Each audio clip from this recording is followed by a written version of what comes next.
Assalamu alaikum peoples, this is Tawhid Ahmed Oshan. Welcome to my channel, back with another fresh video.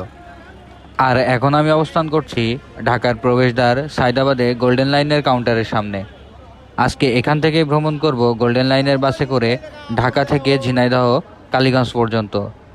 আমি তাদের এই সায়দাবাদের golden লাইনের counter থেকে 750 টাকা দিয়ে এসি বাসে টিকিট করিয়ে নিয়েছি। সায়দাবাদের এই গোল্ডেন লাইনের কাউন্টারটি কিন্তু খুবই সুসজ্জিত, আর এছাড়াও এই কাউন্টারে যাত্রীদের বসার যথেষ্ট স্পেস রয়েছে। একসাথে 100 থেকে 150 জন মানুষ কিন্তু বাসের জন্য অপেক্ষা করতে পারবে।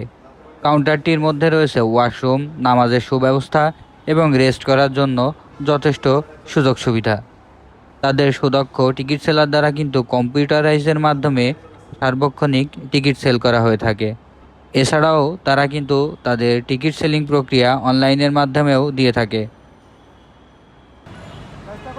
বন্ধুরা, এখন কিন্তু আমরা দেখতে পাচ্ছি আমাদের গাড়িটি আবদুল্লাপুর কাউন্টার থেকে ছেড়ে এসে সায়দাবাদ কাউন্টারে প্রবেশ করছে। আর এখান থেকেই যাত্রী সংগ্রহ করে তারা চলে যাবে পদ্মা সেতু হয়ে মুজিবনগর পর্যন্ত। আমাদের গাড়িটি কিন্তু সায়দাবাদ কাউন্টারের সামনে প্লেস করা হয়েছে, আর এইখান থেকে যারা এই গাড়ির যাত্রী রয়েছেন তাদেরকে উঠিয়ে আমাদের গাড়িটি গন্তব্যের উদ্দেশ্যে রওনা করবে আর কিছুক্ষণের মধ্যেই। তাই চলুন কথা না বাড়িয়ে এই গাড়িটির আদ্যপান্ত সম্পর্কে কিছু তথ্য জেনে আসি। এই গাড়িটি ঢাকার আবদুল্লাপুর থেকে রাত 9টায় ছেড়ে আসে। এই গাড়িটি কিন্তু ঢাকার আবদুল্লাপুর, সায়দাবাদ, পদ্মা সেতু, ফরিদপুর, ঝিনাইদহ, কালীগঞ্জ, দর্শনা, কার্পাসডাঙ্গা হয়ে মুজিবনগর রুটে নিয়মিত চলাচল করে। এই গাড়িটি মূলত অশোক লেল্যান্ডের 12 মিটার চ্যাসিসের উপরে বডি নির্মাণ করা হয়েছে। আর এই গাড়িটির বডি নির্মাণ করেছেন বাংলাদেশের সুনামধন্য প্রতিষ্ঠান এভারব্রাইট মোটরস। চলুন এবার গাড়িটির ভিতরে প্রবেশ করা যাক। গাড়িটির ইঞ্জিন কিন্তু ফ্রন্টে অবস্থিত, যার কারণে গাড়ির ভিতরে ইঞ্জিনের নয়েজ মোটামুটি পাওয়া যাবে। এই গাড়িটির ড্যাশবোর্ড কিন্তু হিনো ওয়ানজা গাড়ির ড্যাশবোর্ডের তুলনায় আলাদা। আর এই গাড়িটিতে 2:2 ফরমেশনে সিটিং ক্যাপাসিটি অ্যাপ্লাই করা হয়েছে। চলুন এবার জার্নি শুরু করা যাক। রাত 11টা বেজে 20 মিনিটে আমাদের গাড়িটি যাত্রা শুরু করলো সায়দাবাদ গোল্ডেন লাইনের কাউন্টার থেকে।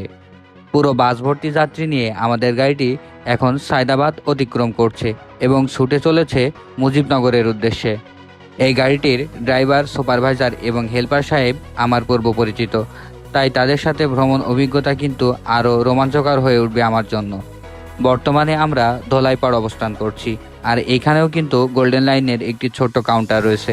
আপনারা যারা এইখান থেকে মুজিবনগর, ঝিনাইদহ, দর্শনা, কার্পাসডাঙ্গার উদ্দেশ্যে যাত্রা করতে চান তারা কিন্তু এইখান থেকে খুব সহজেই উঠতে পারবেন। ঢাকার ভিতর থেকে সমস্ত যাত্রী কালেক্ট করে কিন্তু আমাদের গাড়িটি এখন এক্সপ্রেসওয়েতে উঠে পড়েছে। এই গাড়িটির টিকিটের মূল্য রয়েছে মাত্র 750 টাকা। আর এই 750 টাকা দিয়ে কিন্তু আপনি দক্ষিণ পশ্চিমবঙ্গের যে কোনো প্রান্তে ভ্রমণ করতে পারবেন। এই গাড়িটি দক্ষিণ পশ্চিমবঙ্গের ঢাকা, দর্শনা, চুয়াডাঙ্গা, আলমডাঙ্গা, মেহেরপুর ইত্যাদি রুটে চলাচল করে থাকে।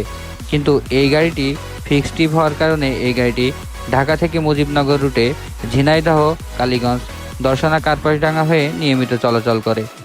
তাই আপনারা যারা এ সকল রুটের যাত্রী রয়েছেন তারা কিন্তু নিঃসন্দেহে বেছে নিতে পারেন গোল্ডেন লাইনের এই বাসটিকে এবং আপনাদের জার্নিকে আরও রোমাঞ্চকর করে তুলতে পারেন। তবে সম্প্রতি ঈদ উল আজহাকে সামনে রেখে কিন্তু তারা এই বাসের ভাড়ার তালিকাকে বাড়াতে পারে। আপনারা তাদের ফেসবুক পেজ বা হটলাইনে ফোন দিয়ে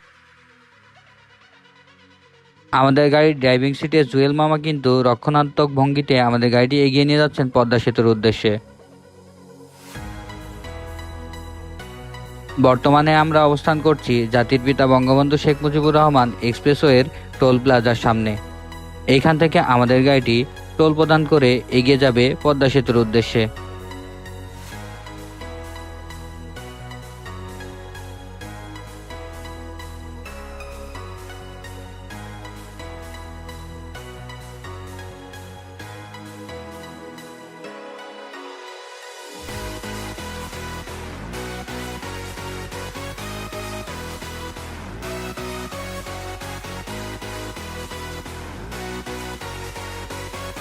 বন্ধুরা, এ পর্যায়ে কিন্তু আমরা পদ্মা সেতুর মেইন টোল প্লাজার সামনে অবস্থান করছি।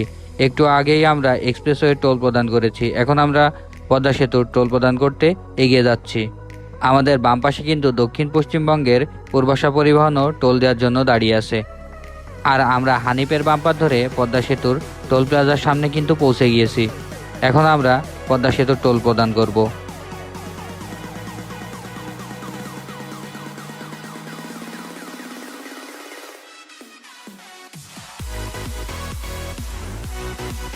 আমাদের এই গাড়িটির প্যাসেঞ্জার গাইড হিসেবে নিয়োজিত আছেন গিয়াসউদ্দিন ভাই। তিনি কিন্তু অত্যন্ত ভালো মনের একজন মানুষ। তাছাড়াও এই গাড়ির ড্রাইভার, হেল্পার এবং সুপারভাইজার সাহেব ছিলেন অত্যন্ত কোঅপারেটিভ। তারা কিন্তু যাত্রীদেরকে নির্বিঘ্নে তাদের যাত্রী সেবা পরিচালনা করে গাড়িটি এগিয়ে নিয়ে যাচ্ছিলেন তাদের গন্তব্যস্থলের দিকে। চলুন বন্ধুরা, এবার পদ্মা সেতুর মনোরম দৃশ্য উপভোগ করতে করতে আমরা সামনের দিকে এগিয়ে যাই।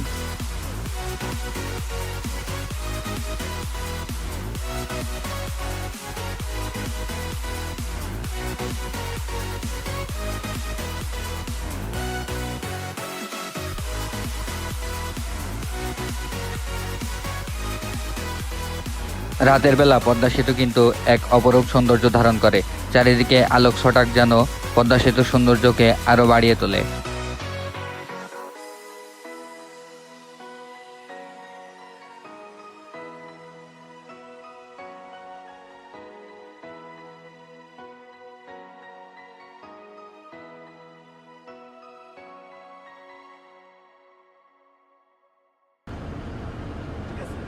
আমাদের গাড়ি তেমন কোনো গাড়িকে ওভারটেকিং না দিতে পারলেও অন্যান্য গাড়ি কিন্তু আমাদেরকে ঠিকই ওভারটেকিং করে চলে যাচ্ছিল।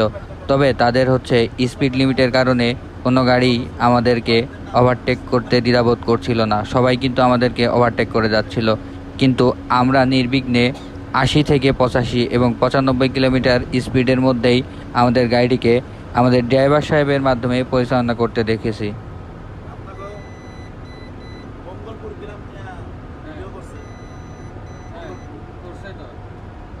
এছাড়াও গাড়ি যখন ওভার স্পিড হয়ে যাচ্ছিল তখন কিন্তু তাদের ডিভাইস দ্বারা বারবার নির্দেশনা করা হচ্ছিল যে আপনার গাড়িটি ওভার স্পিড হয়ে যাচ্ছে, আপনি দ্রুত গাড়ির গতিসীমা হ্রাস করুন। এর ফলে কিন্তু রাস্তাঘাটে যে অ্যাক্সিডেন্টের প্রবণতা, এটা কিন্তু অনেকাংশে হ্রাস করা সম্ভব এই ওভার স্পিড নিয়ন্ত্রণ করতে পারলে।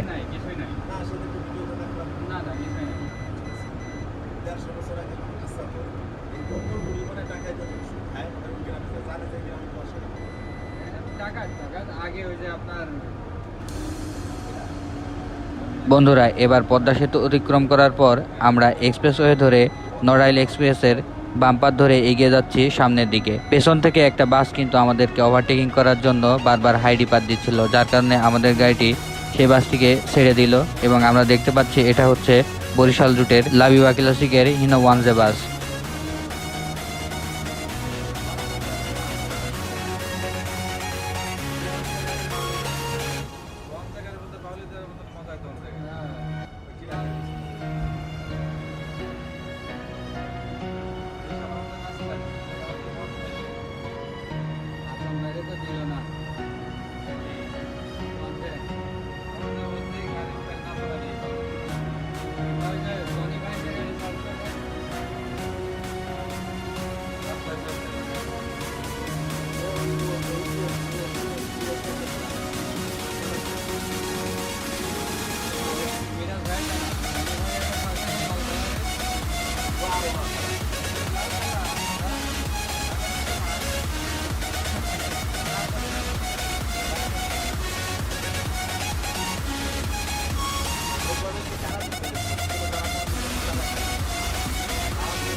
এ পর্যায়ে লাবিবা কিন্তু নড়াইল এক্সপ্রেসকে ওভারটেকিং দিয়ে ফেলেছে এবং লাবিবার বাম্পার ধরে কিন্তু আমরাও নড়াইল এক্সপ্রেসকে ওভারটেকিং দিতে সক্ষম হয়েছি।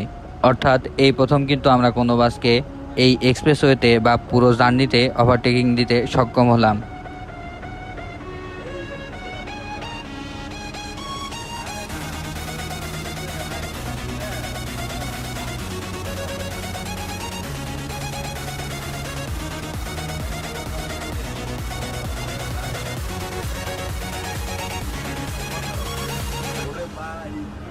এর মধ্যে কিন্তু আমাদের ড্রাইভার এবং সুপারভাইজার সাহেব খোশ গল্পে মেতে উঠেছিলেন এবং আমাকে তাদের যাত্রী সেবার মান সম্পর্কে কিছু ইনফরমেশন দিচ্ছিলেন। তারা কিভাবে তাদের যাত্রী সেবা পরিচালনা করে এবং কি কি দিক নির্দেশনা মেনে তাদেরকে গাড়ি পরিচালনা করতে হয় সে সম্পর্কে কিন্তু কিছু তথ্য আমাকে প্রদান করেছিলেন। যার ফলে আমার মনে হয়েছে যে গোল্ডেন লাইন কিন্তু তাদের সমস্ত নিয়মসীমা মেনটেন করেই কিন্তু যাত্রী সেবা পরিচালনা করে যাচ্ছে। ও আর একটা কথা, আপনাদের যদি দক্ষিণ পশ্চিমবঙ্গ অর্থাৎ ঢাকা, দর্শনা, চুয়াডাঙ্গা, মুজিবনগর রুটের বাসের কোনো তথ্য বা ইনফরমেশন প্রয়োজন হয়ে থাকে তাহলে আমাদের Facebook group BD bus lover of south West জোনে যুক্ত হতে পারেন। আমি গ্রুপের লিংক ডিসক্রিপশন বক্সে দিয়ে দেব। তাছাড়াও আমার পেজের সমস্ত আপডেট পেতে চোখ রাখুন ফেসবুক এবং ইনস্টাগ্রাম পেজে। আমি পেজের লিংক ডিসক্রিপশন বক্সে দিয়ে রাখবো।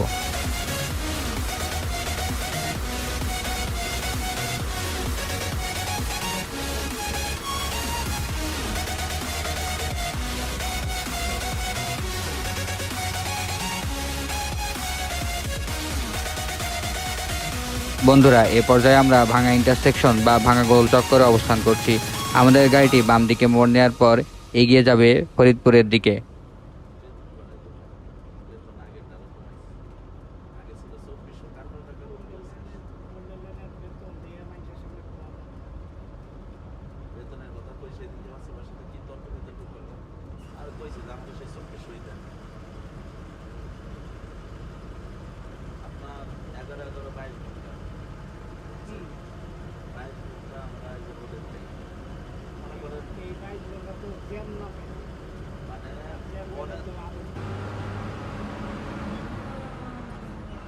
দেখতে দেখতে কিন্তু আমরা এখন ফরিদপুর শহরে অবস্থান করছি। ফরিদপুর শহরের ভিতরে কিছু যাত্রী আছে যারা ফরিদপুর শহরে অবতরণ করবে, যার কারণে আমাদের গাড়িটি ফরিদপুর শহরের ভিতর দিয়েই কিন্তু তারা তাদের ডিপোতে বা হাবে অবস্থান করবে। এখন কিন্তু আমাদের গাড়িটি গোল্ডেন লাইনের ফরিদপুরের হেড অফিস বা ফরিদপুর হাবের সামনে অবস্থান করছে। এইখানে আমাদের গাড়িটি 20 মিনিটের একটা যাত্রা বিরতি দিয়েছে। এতে করে গাড়ির মধ্যে অবস্থানকৃত সকল যাত্রীগণ তাদের ছোটোখাটো কার্যক্রম এখানে সম্পন্ন করে নিতে পারবে। বন্ধুরা, দেখতে পাচ্ছেন এখন আমরা গোল্ডেন লাইনের কাউন্টারের মধ্যে অবস্থান করছি। এই কাউন্টারের মধ্যে কিন্তু 100 থেকে 200 জন যাত্রী একসাথে বসে গাড়ির জন্য অপেক্ষা করতে পারবে। এছাড়াও এই কাউন্টারের মধ্যে রয়েছে ওয়াশরুম এবং আপনারা এই স্ক্রিনে দেখতে পাচ্ছেন তারা কিন্তু এই স্ক্রিনের মাধ্যমে তাদের সকল গাড়িগুলোকে জিপিএস ট্র্যাকিং দ্বারা নিয়ন্ত্রণ করছে। কোন গাড়ি কোন অবস্থায় কোন স্পিডে চলাচল করছে তা কিন্তু এই মনিটরে শো করছে। তাই কিন্তু আপনি চাইলেই উচ্চ গতিতে আপনার গাড়িকে সামনের দিকে এগিয়ে নিয়ে যেতে পারবেন না। তারা কিন্তু এখানে সুপেয় পানির ব্যবস্থাও কিন্তু করে রেখেছে।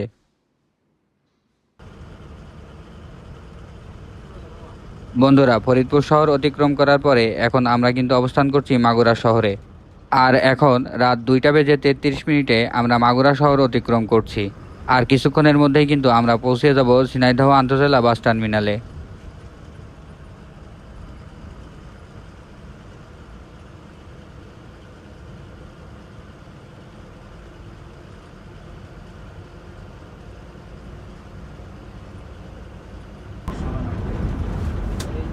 বন্ধুরা, দেখতে দেখতে কিন্তু এখন আমরা ঝিনাইদহ আন্তজেলা বাস টার্মিনালের সামনে অবস্থান করছি। এখানে ঝিনাইদহ যাত্রীগুলো নামিয়ে দিয়ে আমাদের গাড়িটি বাম দিকে অর্থাৎ ঝিনাইদহ বাইপাস অতিক্রম করে গাড়িটি চলে যাবে কালীগঞ্জের উদ্দেশ্যে। তবে আমি মনে করি রাত্রে যাত্রীগুলো শহরের মধ্যে নামানো উচিত ছিল। বন্ধুরা, এ পর্যায়ে আমি আমার শেষ গন্তব্যে চলে এসেছি। এখন আমি অবস্থান করছি কালীগঞ্জ শহরে।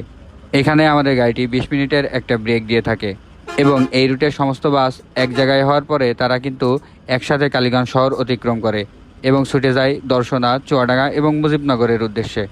আর এখন আমি কালীগঞ্জ শহরে নেমে যাব। আমাদের গাড়ির সুপারভাইজার, হেল্পার এবং স্টাফদের বিদায় জানিয়ে আমি কিন্তু এই কালীগঞ্জ শহরে নেমে যাব। এছাড়াও আপনাদের যদি কোনো রিকোয়েস্টেড রুট এবং রিকোয়েস্টেড পরিবহনে ভ্রমণ অভিজ্ঞতা সম্পর্কে জানতে চান তাহলে অবশ্যই আমাকে কমেন্ট সেকশনে জানাতে পারেন। ভিডিওটি ভালো লাগলে লাইক, কমেন্ট, শেয়ার করে পাশে থাকবেন। সেই সাথে আপনাদেরকে পরবর্তী ভিডিও দেখার আমন্ত্রণ জানিয়ে আমাকে এখন বিদায় নিতে হচ্ছে। ততক্ষণ পর্যন্ত ভালো থাকবেন, সুস্থ থাকবেন এবং তাওহিদ এক্সপ্রেসের সাথেই থাকবেন।